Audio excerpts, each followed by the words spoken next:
Hi hello ನಮಸ್ಕಾರ welcome back to Tara Umesh vlogs.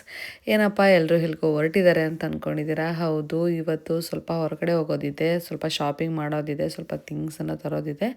ಹಾಗಾಗಿ ಹೊರಗಡೆ ಹೊರಟಿದ್ದೀವಿ. ಹಾಗೆ ಸ್ವಲ್ಪ ಶಾಪಿಂಗ್ ಮಾಡಿಕೊಂಡು ಊಟ ಮಾಡಿಕೊಂಡು ಮನೆಗೆ ಬರೋಣ ಅಂತ ಅಂದ್ಕೊಂಡಿದ್ದೀವಿ. ಸೊ ಹಾಗಾಗಿ ಇವಾಗ ಪಂಜುರ್ಲಿಗೆ ಹೋಗೋಣ ಅಂತ ಅಂದ್ಕೊಂಡಿದ್ದೀವಿ. ಯಾಕೆಂದರೆ ಫಿಶ್ ಐಟಮ್ಸು ಏನೋ ತಿನ್ನಬೇಕು ಅಂದರೆ ಪಂಜುರ್ಲಿಗೆ ಹೋಗಬೇಕು, ಇಲ್ಲಿ ದಾವಣಗೆರೆಯಲ್ಲಿ ಅಂತ ಚೆನ್ನಾಗಿರುತ್ತೆ ಫಿಶ್ ಐಟಮ್ ಅಂದ್ಬಿಟ್ಟು. ಸೊ ಪ್ರಾನ್ಸ್ ನಾನು ಇದುವರೆಗೂ ಒನ್ ಟೈಮು ಕೂಡ ತಿಂದಿಲ್ಲ. ಸೊ ಹಾಗಾಗಿ ಪ್ರಾನ್ಸ್ ಹೇಗಿರುತ್ತೆ ಅಂತ ಒನ್ ಟೈಮ್ ಟೇಸ್ಟ್ ಮಾಡಬೇಕು ಅಂತ ತುಂಬ ದಿನದಿಂದ ಕೇಳ್ತಾ ಇದ್ದೆ. ಎಷ್ಟು ದಿನ ಕೇಳಿ ಇವತ್ತು ನಾನು ಪ್ರಾನ್ಸ್ನ ಟೇಸ್ಟ್ ಮಾಡೋ ದಿನ ಬಂದಿದೆ. ಇವತ್ತು ಆ ಕಾಲ ಕೂಡಿ ಬಂದಿದೆ ಅಂತಲೇ ಅನ್ಬೋದು.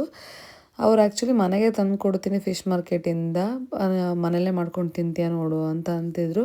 ನಾನು ಇದುವರೆಗೂ ಯಾವತ್ತೂ ಪ್ರಾನ್ಸ್ನ ಟ್ರೈ ಮಾಡಿಲ್ಲ, ಅಂದರೆ ಪ್ರಿಪೇರ್ ಮಾಡಿಲ್ಲ, ಹಾಗೂ ಟೇಸ್ಟ್ ಕೂಡ ಮಾಡಿಲ್ಲ. ಅದಕ್ಕೆ ಹಾಗಾಗಿ ಒಂದು ಟೈಮ್ ಟೇಸ್ಟ್ ಮಾಡೋಣ ಅಂತಂದ್ಬಿಟ್ಟು ಹೋಟೆಲಿಗೆ ಬಂದಿದ್ದೀವಿ. ನೋಡೋಣ ಹೇಗಿರುತ್ತೆ ಅಂತ.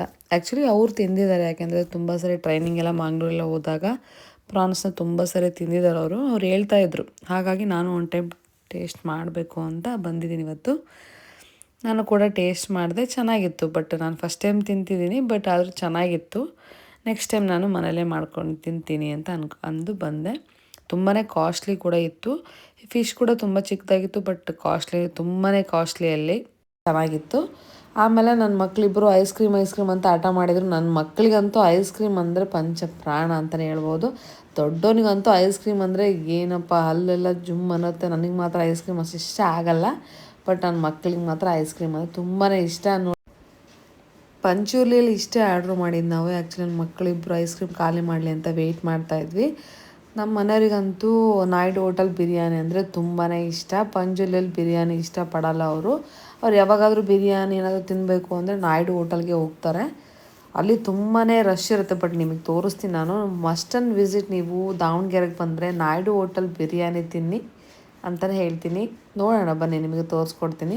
ನಾನು ಒಂಚೂರು ಐಸ್ ಕ್ರೀಮ್ನ ಟೇಸ್ಟ್ ಮಾಡಿದೆ. ನಮ್ಮ ಮನೆಯವ್ರು ತುಂಬ ಚೆನ್ನಾಗಿದೆ ಟ್ರೈ ಮಾಡೋ ಅಂದಕ್ಕೆ ಒಂದು ಸ್ಪೂನ್ ತಿಂದೆ ಅಷ್ಟೇ, ನನಗೆ ಎಕ್ಸ್ಟ್ರಾ ತಿನ್ನೋಕ್ಕಾಗಲಿಲ್ಲ. ಆಮೇಲೆ ಬಿಲ್ ಪೇ ಮಾಡಿ ನೆಕ್ಸ್ಟು ನಾಯ್ಡು ಹೋಟೆಲ್ಗೆ ಹೋಗ್ತಾಯಿದ್ವಿ.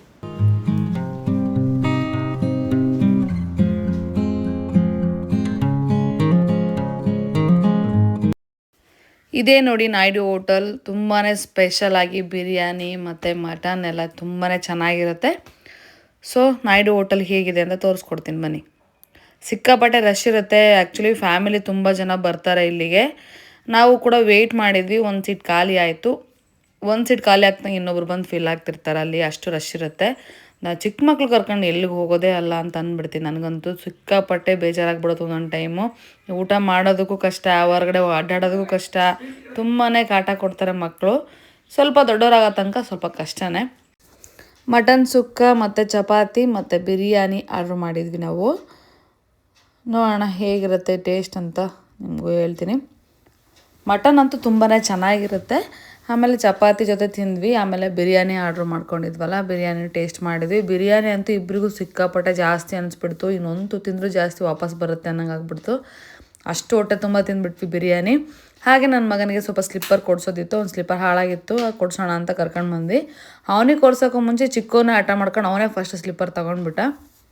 ಹಾಗೆ ಇಬ್ರಿಗೂ ಸ್ಲಿಪ್ಪರ್ ತೊಗೊಂಡು ಆಮೇಲೆ ನಮ್ಮದು ಸ್ವಲ್ಪ ಮನೆಗೆ ಸ್ವಲ್ಪ ಥಿಂಗ್ಸ್ ತಗೊಳ್ಳೋದು, ಅಂದರೆ ಬೆಡ್ ಕವರು ಮತ್ತು ಸೇಫ್ಟಿ ಮ್ಯಾಟ್ರೆಸ್ ತೊಗೊಳೋದಿತ್ತು. ಅದಕ್ಕೂ ಕೂಡ ಶಾಪಿಂಗ್ ಹೋದ್ವಿ.